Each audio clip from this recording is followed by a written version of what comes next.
Welcome to the One City Podcast, where the Big C Church comes together to talk faith, culture, and what is happening in our world. We believe unity starts right here at home, so let's build one city together. Today, I am joined with two very special people. First, I want to introduce Bishop Neal is in the building. Let's give him a round of applause. Thank you for joining us. And he's joined with one of his legacies, Marrissa, Minister Marrissa. How are you guys doing today? Let's start with you, Bishop Neal. How are you feeling today? I'm great. Glad to be here. Thank you for having us. Yeah. So what is it like? We're just going to jump right into it. I'm sorry, Marrissa. How are you doing today, too? Oh, I'm doing great. Yeah? It's a great day? It's a great day. Is your dad one of your best friends? Sure.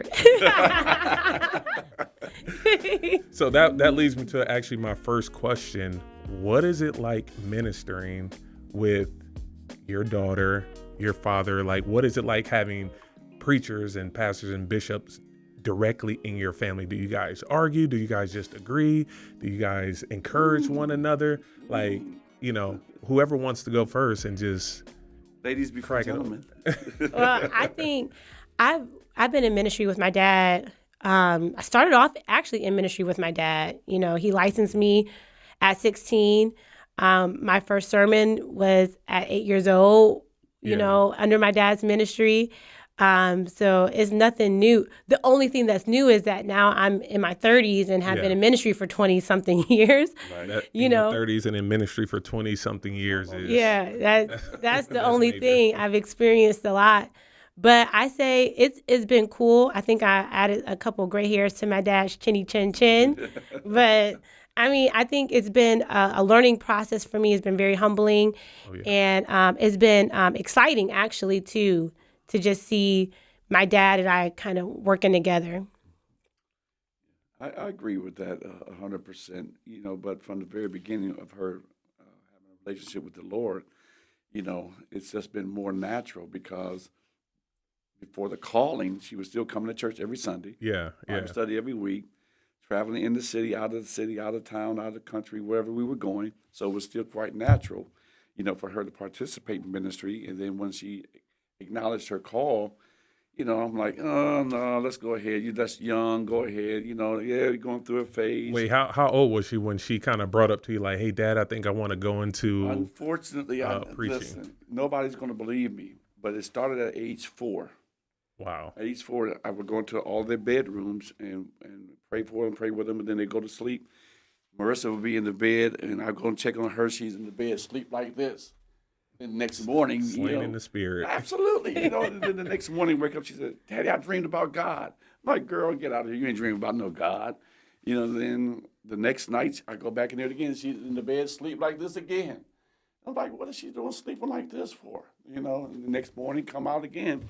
Daddy, I dreamed about God last night. He told me this. Okay, you know, and after a couple of years, it's just like, okay, maybe I need to start listening. Yeah. And then going to school, everyone wants to be a principal, a doctor, a lawyer, you know, blah, blah, blah. She said, no, I want to be a pastor and a missionary to Guatemala. Yeah.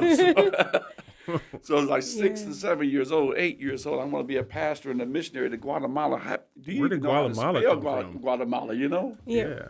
It was a Spanish student that was in her class that came from Guatemala because she was at Chapel Hill Christian School. Yeah. You know, and that's where she said she always wanted to go. So, wow. So the fact that she's in ministry, the fact that she's serving the Lord, and now back in ministry with us, you know, it's just awesome and to see her growing.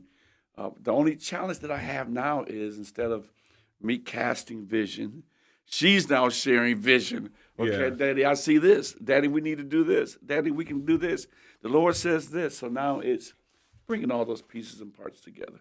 Yeah. So when does that switch actually happens, right? Because let's just take the spiritual out of it for a second. Mm-hmm. It's hard to even become, I guess, on the friend level with your parent. Like you have to get to a certain age or a certain experience to where you can actually call your parent and it's more like a friendship than like a parental thing. Did it happen when you like moved out or you went to college or you got to a certain age? Like when did, like growing up with your dad and preaching, when did it switch over to like, okay, we can actually both help each other out more so than just being taught one way. You know what I mean? I think my parents instilled the fear of God in me for them at a young age. So my mom and dad, I remember vividly my mom saying, I ain't one of your little friends, you know? That's right. So I don't see my parents necessarily as like a friend, but I do see that I can be more authentic with myself as an adult. You know, I say I respect them as my dad. I mean, I have to catch myself sometimes calling my dad daddy at church, you know, because that's just how I see him. You know, they're my mom and I call her Ma, and that's daddy. You know, he's always been daddy. Yeah. So, but I think now I think my dad is seeing me as being in ministry for such a long time, and the fact that, you know, we can just have adult conversations. Now, it's not like 15-year-old Marrissa, it's 30-something, you know. Right.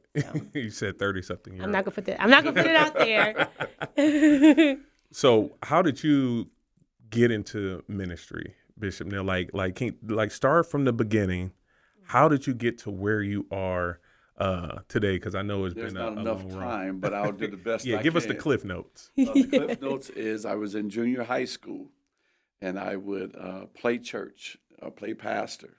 I would, 7th, 8th grade, there were people carry their Bibles, or I would go there and pretend like I'm the preacher. And I remember this very vividly. I was in biology class with Mr. Guy at Thornton Junior High School, and I ran to grab this girl's Bible. Shout out Mr. Guy. Right, I know, shout out to Mr. Shout Guy. out Mr. Guy. I hope he's still living. You know, it was so long ago.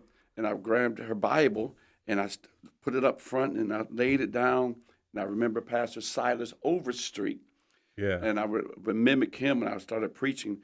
The Lord said this, and acting like I was preaching. And she said, you better ask God. You better pray and ask God to give you some understanding of what you're preaching about. And then time went on, and I felt God's call upon my life. I desired to play professional football, you know, because I did play in high school, and I did play in college.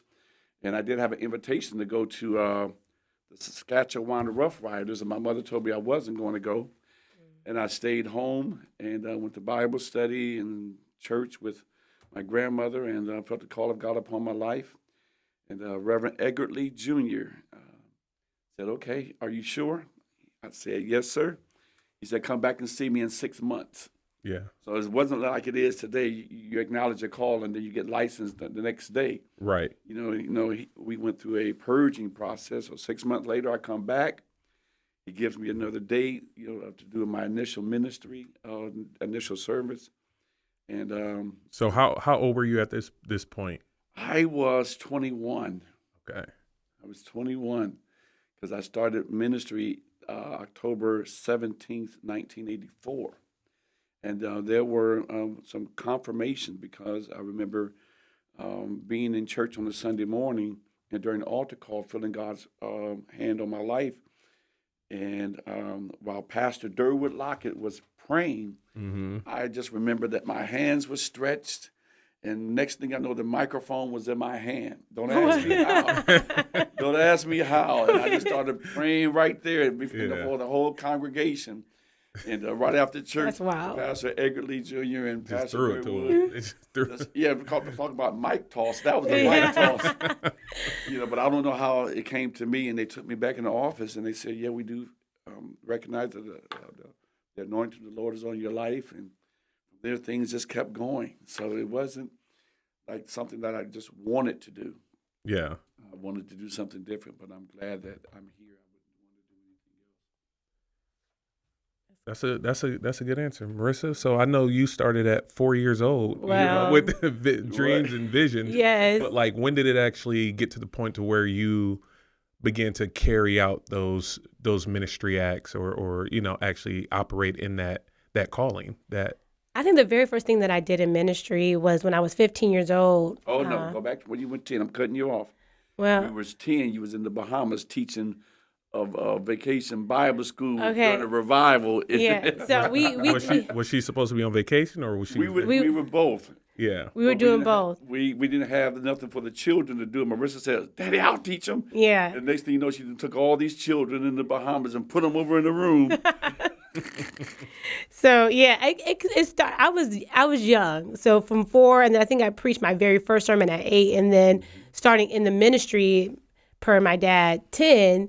And then I think when I started getting really serious, I was 15 when I had 5 a.m. prayer service at our the church my dad was pastoring. You were running the 5 a.m. prayer. Oh yes, but I had to get approval from Pastor Harris, who was my dad's assistant pastor, and other ministers for them to affirm that this was something God wanted for the church. And that's when I really started in ministry. And then my dad licensed me at 16, and I just haven't looked back. I didn't know in second grade that when I say I wanted to be a pastor, that was a calling that God would develop. Yeah. That we talk about spiritual gifts at our Bible study, that shepherding is a spiritual gift. I didn't know that in second grade, but here we are. Yeah. And it's just been up from here, huh? I don't know if it's going up. It's kind of like a zigzag right now. Right. So I remember Marissa has spoken at the ministry that I go to a few times, and probably about over a decade ago, maybe around a decade, she spoke at a youth service. So she was a youth minister then. Yeah. And then most recently, she actually just came and spoke at a women's service. So I've actually seen the growth in real time. Oh, praise God. And it's great. It's kind of cool to see that, Thank you. To actually see different people speak in different parts of their life, Sure. Right. So I don't know if that means that we're getting old or what. We might. Sure. We're the aunts and uncles now. We're getting up there. As when we walked in, Bishop was kind of talking about all the different people that he knew in the ministry that I'm from growing up and how they all grew up. So we're not quite at that age yet. Where but it's definitely getting there. It's getting there. So this next question is for you, Bishop, and Marissa, I'll definitely let you chime in on it. But you've ministered in Akron or Greater Akron pretty much most of your life, correct? Yes. What are some unique challenges Akron faces when it comes to ministry, like churches, like the challenges that the churches in Akron face? The challenges that we are facing here in Akron, the local churches. The local churches, yeah. There's so many because a lot of times they're personal, Mm-hmm. they're individual, based upon the pastor, his or her vision of the fact of integration of new ideas, integration of new techniques and strategies, challenges of working together, coming together, cross-denomination as well as race, the acceptance of women in ministry based upon church location and some historical facts. The fact that we're living in, we've never done it this way before. These things have never been done. Sometimes it is even pastoral relations, which we're constantly trying to develop. Is being able to respect one another, love one another, value one another beyond what we see, who we are. The other challenge is what we call transferring of members. They were a member of my church for 6 or 7 years, then they leave, then they go over to church hopping. Church hopping. I didn't want to use Go that ahead. term. That's what they do. Church hopping. I say church hopping, church gloating, church blaming, church leaving, and church running. The Lord, and what I say is they always say, the Lord told me to leave. Yeah. And then now when I find out that my members are over at your church, I want you to call me and tell me that they're there. Now me and you are having conversation. Why didn't you let me know? So it's a lot of little innuendos that transpire, that we've taken out of the spirit. It's more carnal, more natural that we deal with that has nothing to do with the kingdom that we make a mountain out of. Yeah. Do you think it's because Akron is more like a family city? Like we're smaller, everyone is, knows someone who knows that person. You know what I mean? Unfortunately, it happens even in larger cities. Yeah. Unfortunately, there's 200,000 people in Akron, 300,000 greater. Amongst that, I know there's right now, per my count, there's 169 African American churches between Akron and Barberton, and then when you add in all the Caucasian and Asian churches, you have about 550 churches. Yeah. So when you talk about the number of churches and the challenges that we have, and we're talking about those numbers, there's some issues that are there, and it was a time where, John, there was a time where you didn't have that many churches, but young pastors and ministers will wait till the church become vacant, and then they would get voted in or they would get placed there. But now, as soon as they have a vision, it's no longer to lead a ministry that's existing. They start another ministry. So we're now having more ministries starting. Just this year alone, I know of 5 ministries that just started from people who were ministers who were at a church and felt the lead of the Lord to go start a church. You said the lead of the Lord? I said the lead of the Lord because that's always challenging. It is, yeah. My father says biggest lies that's told is not on the devil but on God, where God said. That's good. And has God really said? So now we're going back to the Garden of Eden. Has God really said? Right. Yeah.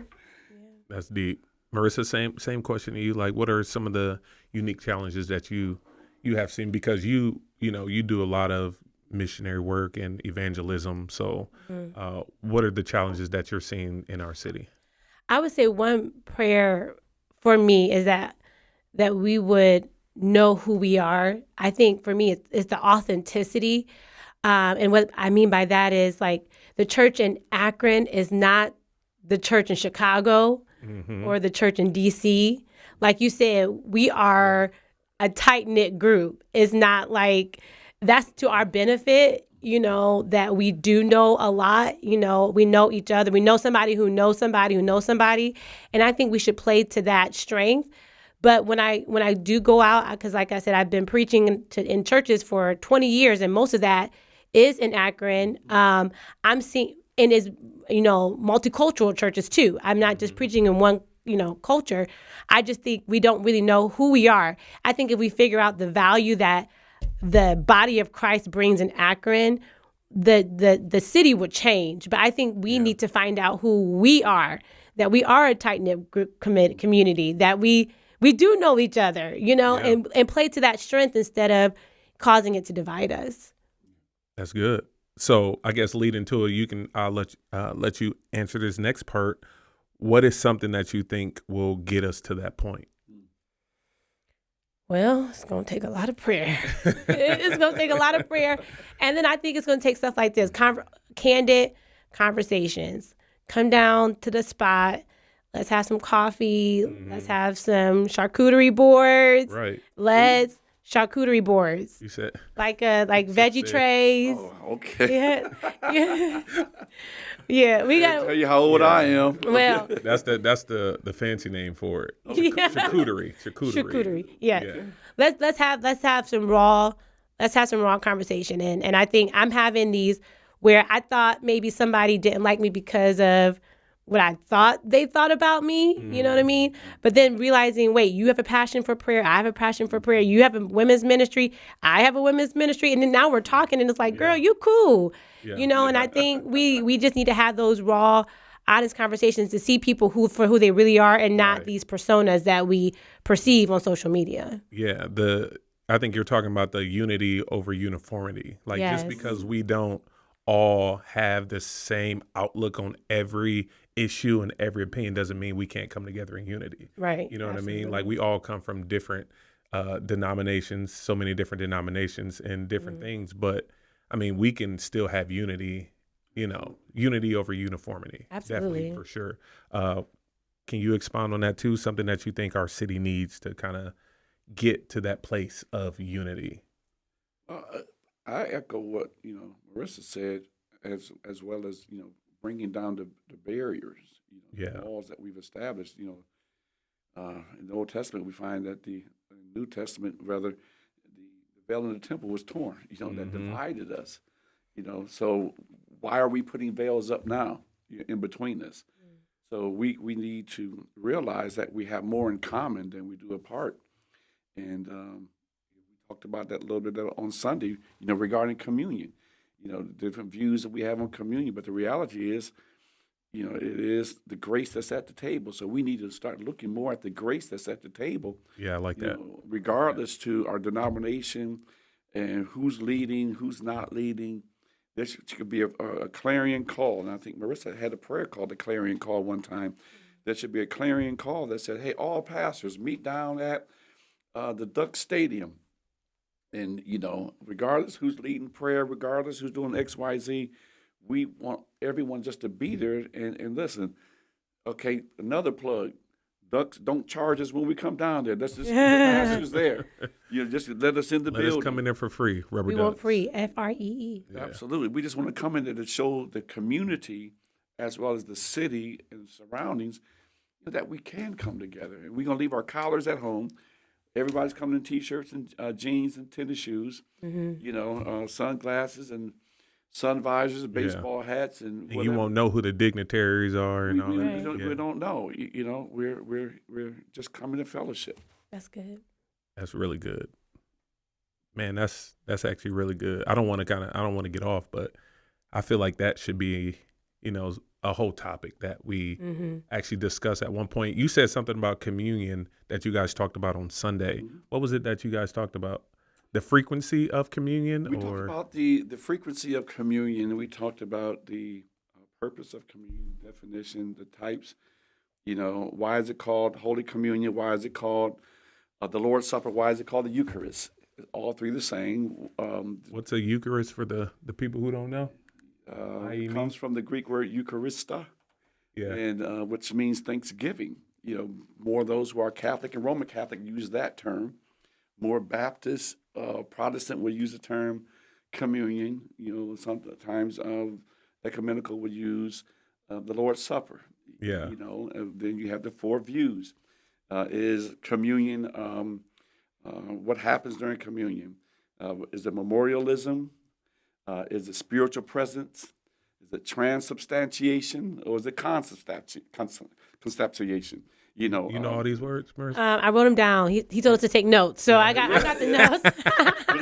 It's the view, of what is communion about. But the reality is that if it's consubstantiation or transubstantiation or spiritual presence or memorialism, the bottom line is it's still the body and the blood of Christ. Yeah. But we, put more into it than what we should. And then to your point, there's grace at the table for everybody. There's grace at the table for everybody. Whether you're Catholic or Baptist or Lutheran, that's what you were saying.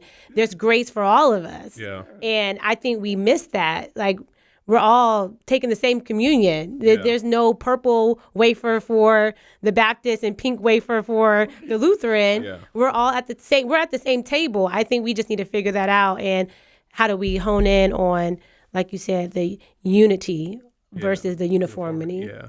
That's good. I think we focus on the method more than the message sometimes when the message is the same. Yeah. People are like, well, I want to take it on a Tuesday. I want to do it every Sunday, not every other Sunday. The you know what I mean? Christ take it every Sunday. Yeah. I know they used to. I don't know if they do now, but for a while, if you were a disciple of Christ, it was every Sunday. And then there were some who would just take it once per year. Yeah. But Jesus said, "As what? As often. As often. Yeah. As you eat this bread and drink this cup." I used to take it at home. Listen. Yeah. It'd be a Thursday night. Like I think we need to do communion. We need We need to do some communion. Yeah. Some communion right about now. So that's good. I mean, your dad, Bishop Neal, he has a lot of knowledge. So what's one thing that I guess you've learned from him that's changed how you lead or serve? Oh, wow. I think it's seeing how my dad talks to people and how he treats people. Because I have, even as a kid, my dad would talk to anybody. And that would sometimes, make me nervous, you know what I mean?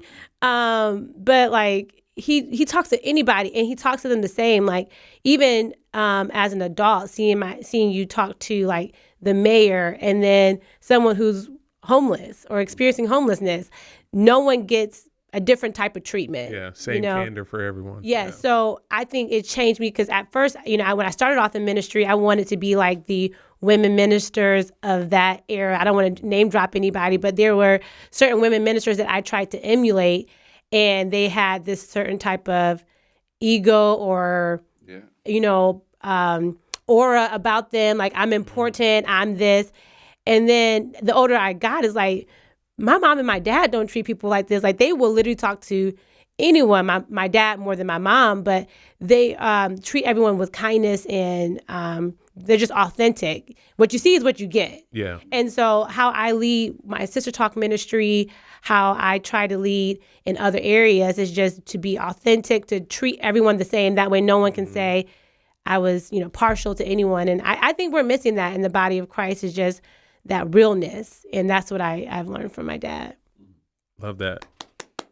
How much do I owe you for that? $50. It wasn't Chick-fil-A free. lunch. I mean, you raised her. So same question to you. Like, what have you learned from, where she is in ministry now that has helped you to lead or serve better? To lead or serve better. I think that I'm something directly from your legacy. Directly from Marrissa. How about this? That's good. I know, right? I think the most important thing that I'm learning is authenticity, because she is the same. Before people, I know that she said it for me, but I'm putting it back. She's going to be spiritual for everyone. She's going to be herself, and so that's what I'm continuing to do. Also, her prayer life. I don't think my prayer life is as strong as hers. Yeah, talk about it. Because the closet. Because she told you before, she used to run a 5 a.m. prayer. I may have went to that maybe once or twice. I don't even remember. I got the key to the church. Yeah, she got the key to the church. She said, you just going to have to open it. You're going to have to open it yourself. I'm not even doing it. I'm not coming.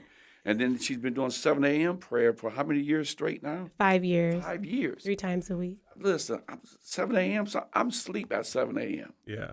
But I'm learning from her that the consistency of prayer life is needed and necessary. I preach it, I teach it, I talk about it, but to actually put it into place every day, twice a week, 3 times a week at the same time, that's commitment. I'm like, yeah, Lord, you're going to get me at 7:30 today, quarter till 8, whatever. Lord, I was just up to the men's room at 5:30. I'm not getting back up at 7. Oh, so my I think gosh. that's needed and necessary, and I do learn that a consistent prayer life is necessary, and not just for show. Yeah. It's private. Yeah. She don't do flyers every time she pray. She don't do podcasts and social media. This it was first herself, and then it was her and her husband, and now it's other people. Yeah. But she still does that. That's powerful. Yeah.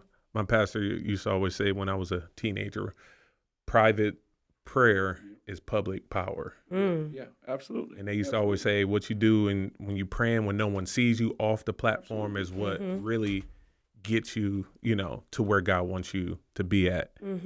Bishop, last couple questions for you. I want you to pretty much share how, I guess, parents raising kids in ministries and family, what advice would you give to them? Because, PKs get it, PKs get a bad rap. PKs get a bad. They get a bad rap. Bad rap. Yeah. They get pounded, slammed to the pavement, kicked to the curb, walked on top of, forgotten, overlooked, but yet still having this expectation of them. Yeah. So repeat that question. So what advice would you give to parents that are raising children in ministry?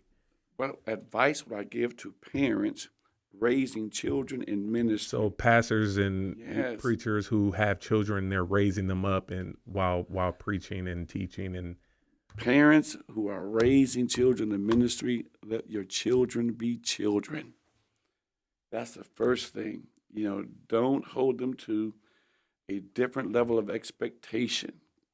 Give them time to grow. Give them time to make mistakes and errors. understand that as a parent, we can insulate them, but not isolate them. That's good. We're in this world, but not of this world. So guess what? We're going to have to allow them. Now, that's one mistake I can say that I made, but I'm glad that I made it. Is for Brittany, Marrissa, and Bria. You know, there were certain things that we kept them from, not allowed to do, far as having going to certain places for sleepovers, going to certain parties. We couldn't do nothing, things. y'all. Well, they could do Hey, some listen, things. That's church hurt. If you talking about church hurt, You said that's the real church that's hurt. the real church hurt. When you talk about parents, that's parent hurt. Okay. Hey, the sleepover thing though, Right. I think I'm about to agree with Bishop. I'm about to agree with Bishop here though.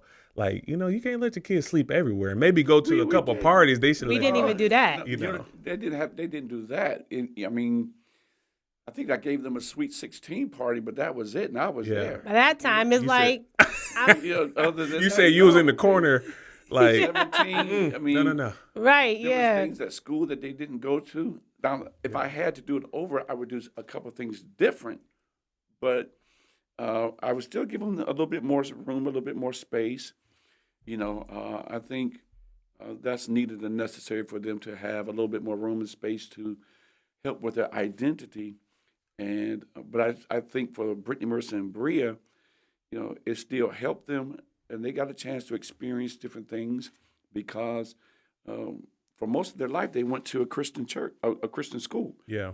Chapel Hill, another plug. CVCA, another plug. Give them a check, y'all. Yeah, give me a check. Give me a check. And then they end up graduating from Copley, so they end up having a mixture and a balance. Yeah. Because I realized that not all Christians go to a Christian school. Mm-hmm. Not everybody at a Christian school is Christian. That's my point. Yeah. And then everybody who goes to church are not heathens. Mm-hmm. So they in the community. So my only advice is give them space, give them time. Don't have a great expectation mandate. Allow God to create that. Allow it to happen naturally instead of forcing them into ministry.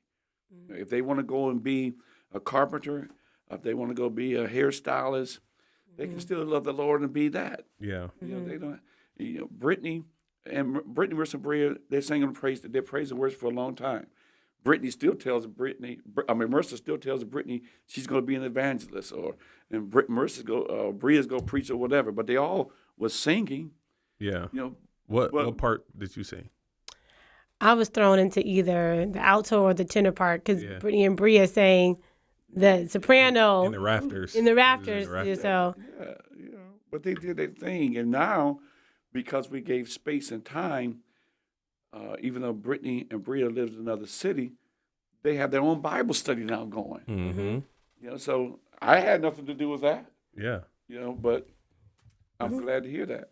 That's good. That's great. Love the answer. So, Marrissa, this one's for you. To young leaders, how can they honor the past while also moving forward into what's next? I think I heard I'll answer this like this. I heard a sermon in June at a conference that I went to in Charlotte, and the speaker said there has to be a holy merger. Mm-hmm. We have to merge. And she said that she said to the younger leaders, if you want to build something that lasts in your city, you cannot destroy the foundation of the church. She said, go in there, you can paint, you can do this, but she said, don't destroy the foundation and start at the altar. So I think for us, we have to realize we have to merge with our senior leaders because like my dad has given me wisdom since we've been working in ministry in this stage of my life for the last 9 months. There have been things that have come up that how I would have dealt with it. I would have been like, kick that person out, tell them they can't come. And then my dad is like, okay, give it some time, and we're seeing that person being discipled. But I would have been like, oh, absolutely. It got to go. Yeah. But that's the young, aspect. So I think we need to say we have to merge.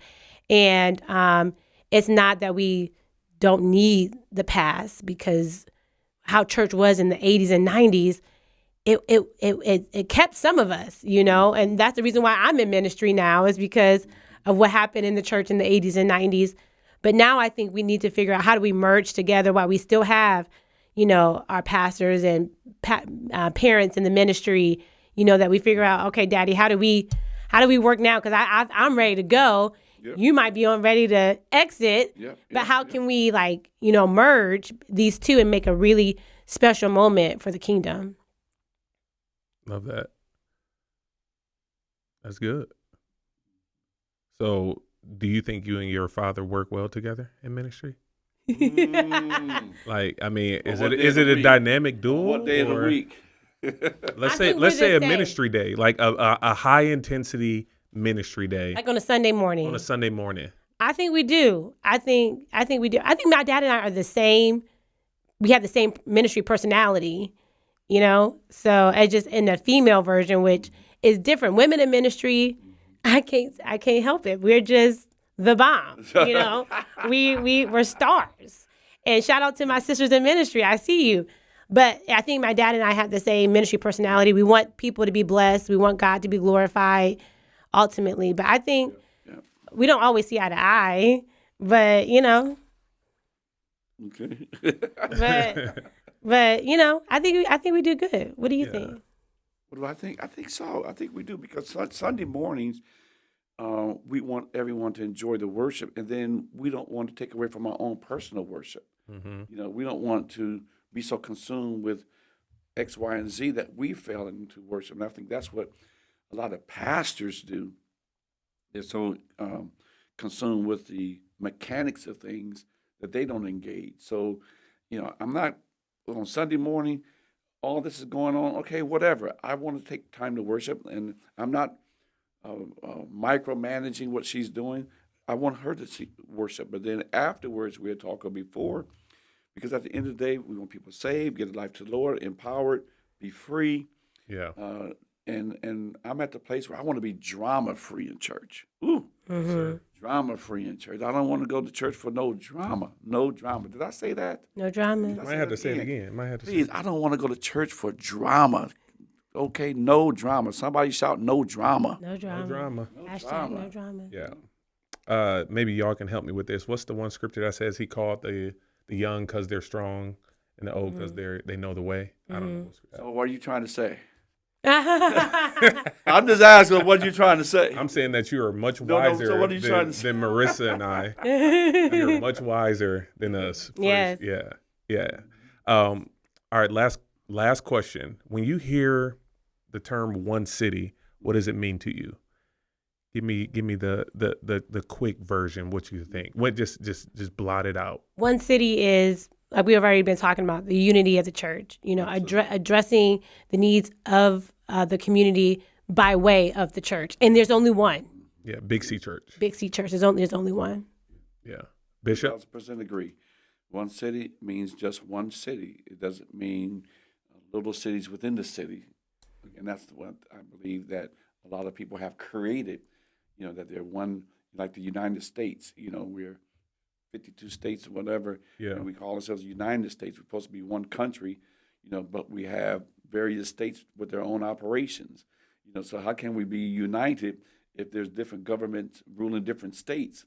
So until we all have one government ruling all states, you know, we'll never be united until we have one mindset in one city. Yeah, we're going to be divided. So we have to just come together. Let's just do it. Let's stop talking about it. My nephew Marquis says, I'm not going to talk about it. I'm going to be about it. Yeah. So we need to stop talking and just be about it. Let's go ahead. Let's do it. Let's get it done. Yeah, no, that's good. Love that. Yeah.